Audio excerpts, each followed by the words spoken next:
Hello friends, the बयान के YouTube channel में आपका फिर से एक बार स्वागत है। और आज जो हम लोग पढ़ने वाले हैं वो है डीएनए और आरएनए। ठीक है, हम लोग एक बार देख लें, जब सेल चैप्टर हम लोगों ने पढ़ा था वहां पे हम लोग गुणसूत्र के बारे में पढ़े थे। अब गुणसूत्र कहाँ था? गुणसूत्र न्यूक्लियस के अंदर पाया जाता था। और गुणसूत्र कितने होते हैं हम लोगों में? तो 23 जोड़े, टोटल कितना था? 46। ठीक है, और आगे जो हम लोग पढ़ेंगे वो है डीएनए और आरएनए के बारे में पढ़ेंगे। तो आइए देखते हैं डीएनए होता क्या है और आरएनए क्या होता है। डीएनए, इसका फिगर बना ले। ये इसका फिगर है, ठीक है। और ये डबल स्टैंडर्ड का होता है। ये धागे नुमा संरचना बना हुआ है, ये डबल स्टैंडर्ड का है, ठीक है। और ये जो है धागे नुमा संरचना, इसको बोला जाता है न्यूक्लियोटाइड।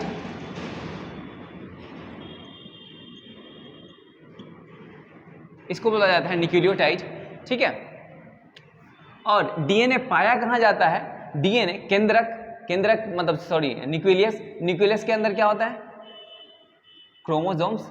एंड क्रोमोसोम्स के अंदर होता है डीएनए। डीएनए का फुल फॉर्म होता है डाईऑक्सी राइबो न्यूक्लिक एसिड, ठीक है।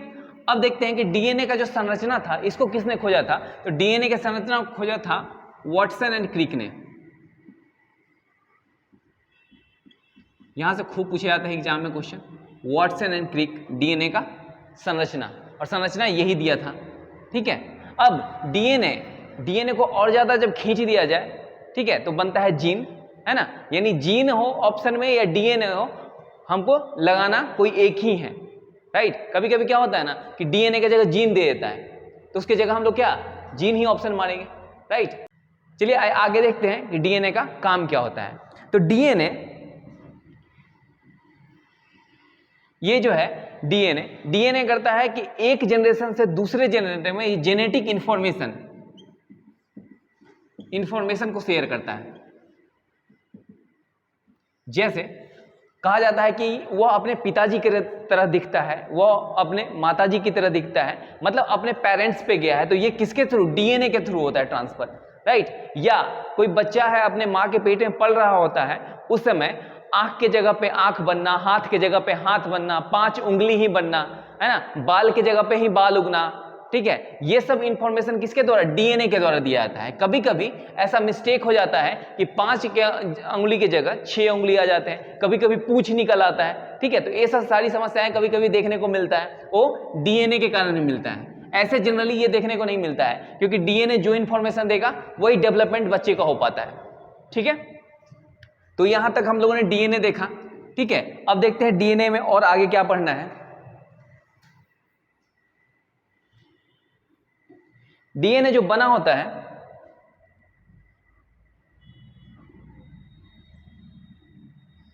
वो 3 तरीके के, एक तो शुगर, एक होता है नाइट्रोजन बेस,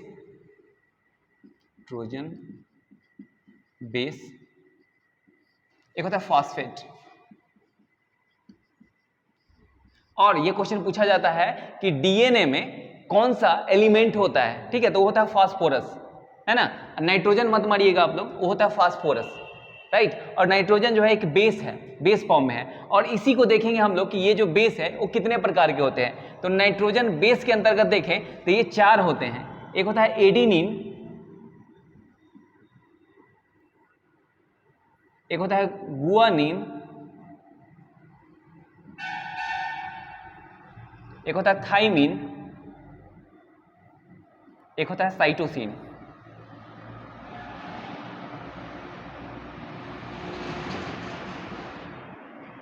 जिसके अंतर्गत एडिनिन को ए से रिप्रेजेंट करते हैं, और एडिनिन जुड़ा होता है किस चीज से? थाइमिन से, वो भी डबल बॉन्ड के साथ। ये क्वेश्चन पूछा जाता है कि थाइमिन से कौन जुड़ा होता है, या एडिनिन से कौन जुड़ा होता है। तो एडिनिन डबल बॉन्ड के साथ थाइमिन से जुड़ा होता है। उसके बाद गुआनिन ट्रिपल बॉन्ड के साथ ये साइटोसिन से जुड़ा होता है,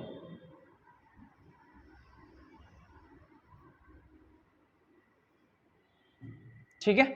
अब जो शुगर है, अब इस शुगर में क्या होगा? तो इसमें डाइऑक्सी, यानी डीएनए का फुल फॉर्म क्या होता है? Dioxy ribo nucleic acid. तो इसमें डाइऑक्सी शुगर होगा और अगर आरएनए की बात करें तो राइबोस शुगर होगा इसमें, ये 2 होगा। और यहाँ पे हम लोगों ने 4 देखा, जिसमें ए यानी एडेनिन जुड़ा है थाइमिन से, गुआनिन है साइटोसिन से जुड़ा हुआ। यहाँ से क्वेश्चन पूछे जाते हैं, ठीक है। अब ये कहाँ पे जुड़ा होता है, तो आप लोग अगर इसका संरचना देखेंगे तो एडेनिन जुड़ा होता है थाइमिन से, ठीक है। गुआनिन किससे, साइटोसिन से, ऐसे ये जुड़ा हुआ होता है, ठीक है। ये होता है डबल स्टैंडर्ड का। अब अगर हम आरएनए की बात करें,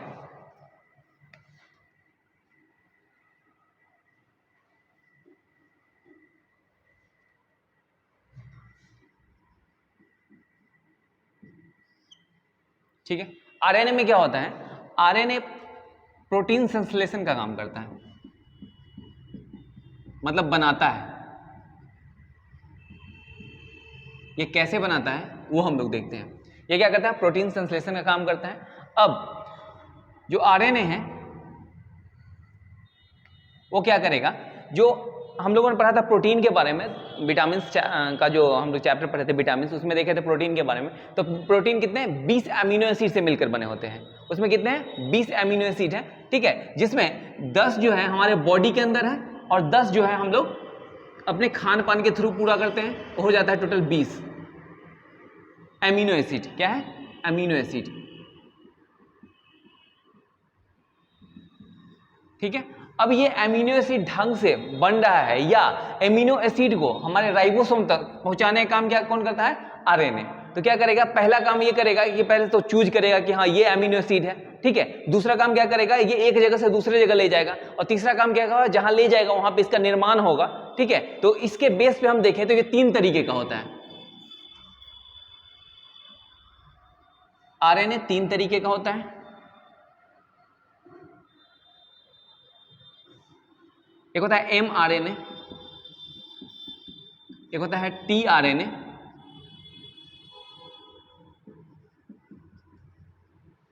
एक होता है rRNA। अब ये तीनों का क्या क्या फंक्शन है ये देखते हैं।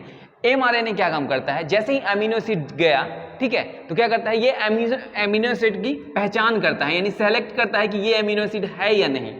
अमीनो एसिड को पकड़ लिया, उसके बाद क्या होगा कि ये ट्रांसफर आरएनए इसका फुल फॉर्म होता है, यानी टीआरएनए क्या करता है, इस अमीनो एसिड को उठाता है और वहां से ले जाकर के कहां, प्रोटीन की फैक्ट्री, किसको बोलते हैं, राइबोसोम को, उसके पास तक पहुंचाता है। तो ये परिवहन का काम करता है और ये निर्माण का काम करता है। तो टीआरएनए, एमआरएनए एंड आरएनए हम लोगों ने देखा, ठीक है। और आरएनए करता है प्रोटीन संश्लेषण यानी प्रोटीन बनाने का काम करता है, ठीक है। अब देखते हैं कि डीएनए से आरएनए बनाया जा सकता है। बिल्कुल बनाया जा सकता है।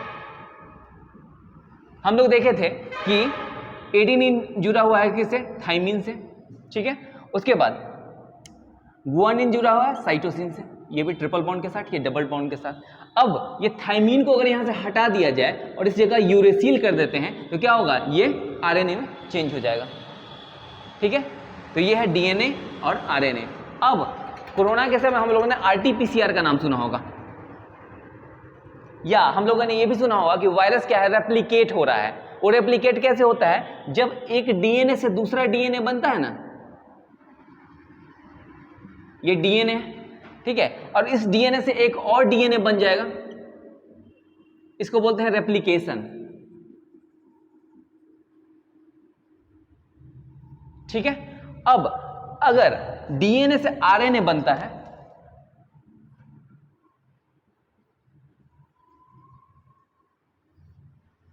डीएनए से आरएनए बनता है, वो होता है ट्रांसक्रिप्शन,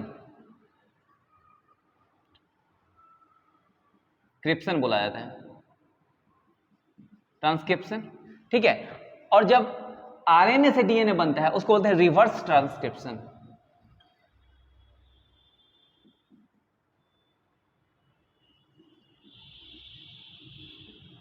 और आरएनए से बन जाता है क्या, हमारा प्रोटीन। मतलब ये फिर से आरएनए नहीं बनाया सकता, डीएनए नहीं बनाया सकता। अब ये जो प्रोटीन बना रहा है आरएनए से, इसको बोलते हैं ट्रांसलेशन,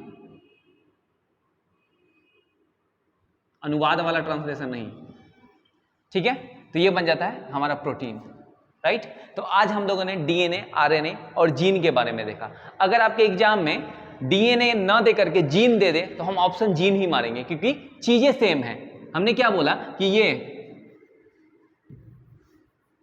ये जो क्रोमोसोम्स हैं, इसको अगर खींचा जाए तो क्या होगा, एक धागेनुमा संरचना बनता है, वो बनता था डीएनए। उसको और ज्यादा खींचा जाए तो बनता था हमारा क्या, जीन बनता था, ठीक है। तो हम लोगों ने डीएनए, आरएनए के बारे में देखा, जहां से क्वेश्चन आते हैं उसके बारे में देखा। अब जो हम लोग अगले चैप्टर को देखेंगे, जो नेक्स्ट वीडियो में जाएगा, ठीक है, वो है हमारा नर्वस सिस्टम। तो नेक्स्ट हम लोग पढ़ेंगे नर्वस सिस्टम के बारे में, ठीक है। तो आज फिर इतना ही, ऑल द बेस्ट, फिर मिलते हैं नेक्स्ट वीडियो में। Thank you.